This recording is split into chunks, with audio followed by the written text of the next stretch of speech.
हाय दोस्तों, नमस्कार फ्रेंड्स। आपकी यूट्यूब चैनल RTCC मैथ में स्वागत है। फ्रेंड्स, आज जो है दिल्ली सल्तनत का समापन हो जाएगा इस वीडियो में, और बाकी चीज़ें जो है इसी तरह कंटिन्यू आगे चलता ही रहेगा।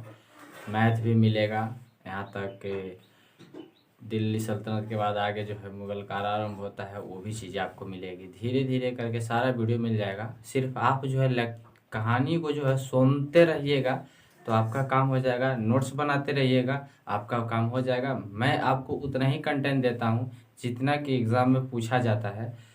यहाँ तक आपको चिंता करने की कोई बात नहीं है कि मुझे क्या आ रहा है क्या नहीं आ रहा है। सिर्फ आप सुने और उसे जो है लिखने का प्रयास जरूर करें। समझ गए? लेक्चर को सुनने के बाद आप लिखने का प्रयास अपने से खुद से करें और फिर उसे देखें। आपको धीरे धीरे करके सारा चीज़ें याद हो जाएगा। चलिए, हम जो है बिना समय को इधर उधर किए हुए, बर्बाद करते हुए डायरेक्ट हम लोग इस टॉपिक को पढ़ेंगे कि आज जो है क्या क्या कौन कौन से वंश का की हम लोग जानकारियाँ इकट्ठे करेंगे। तो चलिए हम लोग देखते हैं। हम लोग पढ़ेंगे सैयद वंश। सैयद वंश का संस्थापक जो था, सैयद वंश जो था 1404 से 1451 तक चला था। इसमें बहुत सारे अयोग्य शासक रहे थे। यही इसी कारण से जिसने भी अच्छा काम किया, दिल्ली सल्तनत में कुछ नया काम किया, उसी का यहाँ पे लिखा जाता है, इसकी जानकारियाँ दी जाती है। चीज़ें समझ में आ रही है? तो सैयद वंश का जो है संस्थापक खिज्र खां था। यह तैमूर लंग का सेनापति था। यह क्या था? तैमूर लंग का सेनापति था। सैयद वंश का संस्थापक जो खिज्र खां था, वो कहता था कि मैं जो है पैगंबर का मैं सेनापति हूँ। क्या? खिज्र खां कहता था कि मैं पैगंबर का सेनापति हूँ, यानी पैगंबर से मैं पैगंबर के वंशजों से संबंधित हूँ। ये चीज़ खिज्र खां का कहना था। ऐसा कुछ इतिहासकारों का मत है। ठीक है, तो हमने आपको बताया कि सैयद वंश का संस्थापक खिज्र खां था। इसका यह जो था तैमूर लंग का, यानी मंगोल सॉरी तैमूर लंग का सेनापति था। कौन था सेनापति? जब तैमूर लंग यहाँ से जीत कर जब इंडिया में जब वर्चस्व को स्थापित करके यानी जीत कर जा रहा था, तो इसने जो है तैमूर लंग को, खिज्र खां को कुछ स्थान, कुछ जगह दे दिया था। इससे खुश होने के कारण इसके कुछ स्थान, भारत में जो कुछ स्थान थे उसको इसने दे दिया था। देने के बाद जो है इसका मन बहुत ही उत्सुक हुआ। यह सोचा कि क्यों न मैं दिल्ली के गद्दी पर भी बैठने का प्रयास करूं, या वहाँ भी मेरा ही राज चले। तो इसने जो है क्या किया कि वहाँ का जो शासक था बहलोल, ठीक है, बहलोल लोदी, उसको बहलोल करके कोई शासक था, उस शासक को इसने क्या किया कि डिस्ट्रॉय, यानी कि उसकी जो है उसको वहाँ से हटा देता है गद्दी पर से।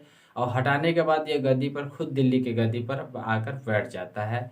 बैठने के कारण बाद जो है यहाँ पे वो सैयद वंश का संस्थापक बन जाता है, यानी सैयद वंश की स्थापना करता है। ध्यान रखेंगे, सैयद वंश जो है इससे पहले जितने भी थे वो सारे के सारे जो थे तुर्क शासक थे, जो भी हमारे दिल्ली सल्तनत में 3 वंशों ने शासन किया। चीज़ें समझ में आ रही है? जो भी इससे पहले जो शासन किए करने वाले वंश थे वो सभी तुर्क शासक हुआ करते थे। लेकिन यहाँ के बाद जो है यह तुर्क शासक नहीं है। खिज्र खां जो था, सैयद वंश का संस्थापक खिज्र खां, यह उस वंश का शासक, मतलब कि ये कोई पर्सनली वंश से नहीं था, तुर्किस्तान नहीं था, ना अफगानिस्तान था। ठीक है, यह अलग ही था। लेकिन इसके बाद जो है अगला शासक बन जाता है। खिज्र खां के बाद सारे शासक अयोग्य होते हैं। किन्हीं का कुछ ना कुछ इतिहास में वैसा कुछ अहम महत्वपूर्ण काम नहीं रहता है, इसलिए उनको हम इग्नोर कर दिए हैं, यानी कि उनका नहीं पढ़ा जाता, एग्जाम में नहीं पूछा जाता है। जितना एग्जाम में पूछा जाएगा मैं आपको 100% गारंटी दिलाता हूँ कि आपको उतना बता दिया जाएगा। अगला शासक बनता है सैयद वंश के बाद लोदी वंश। जो लोदी वंश का संस्थापक जो रहता है बहलोल लोदी होता है। लोदी वंश का संस्थापक कौन होता है? बहलोल लोदी।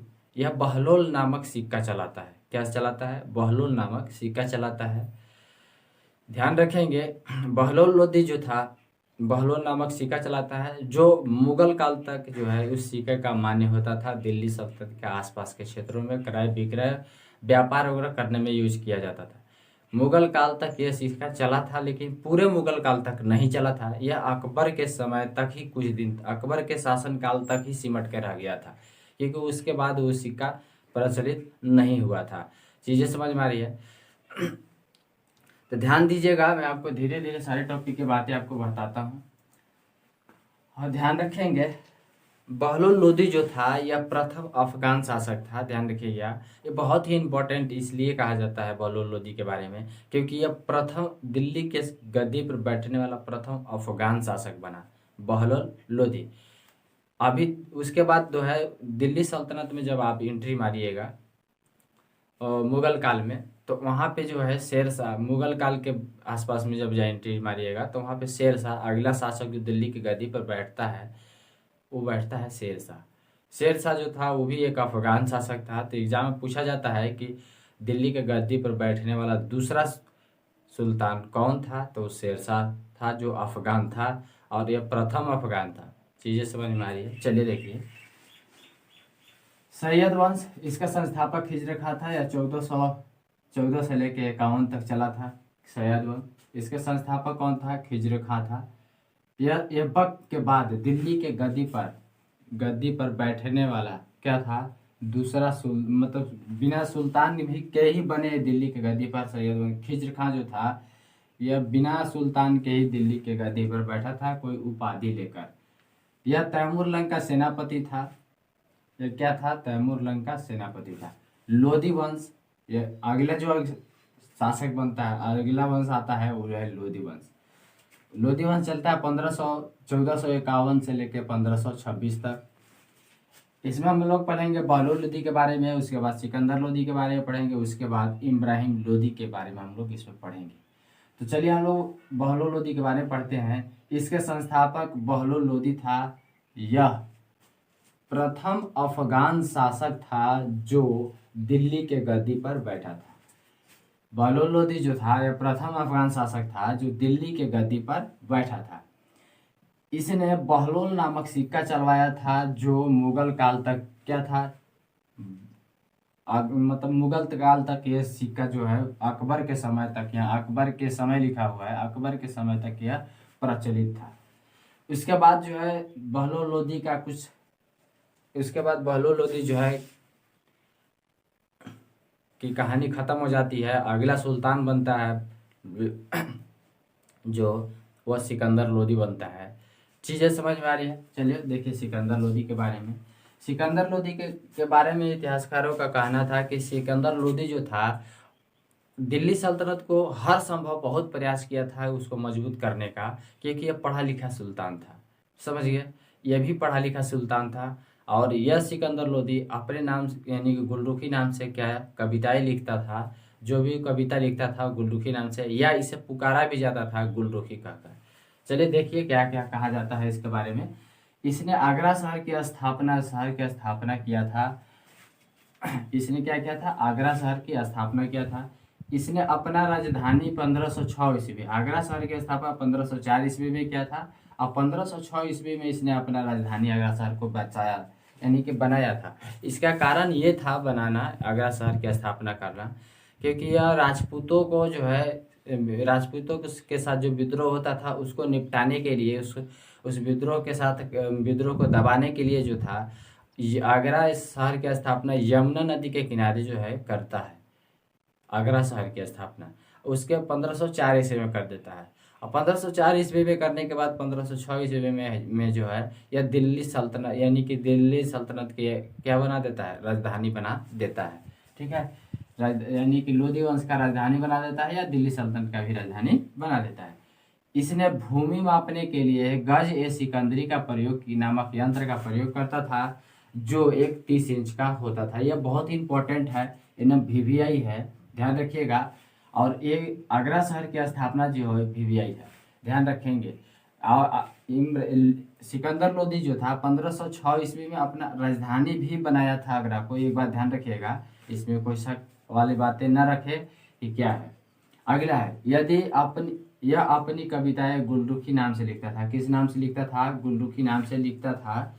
इसने संस्कृत ग्रंथ आर्यवेद को, संस्कृत ग्रंथ एक आर्यवेद था, आयुर्वेद, इसे फरहे सिकंदरी के नाम से जो है फारसी में अनुवाद किया था। ध्यान रखेंगे, ये भी बहुत VVI है।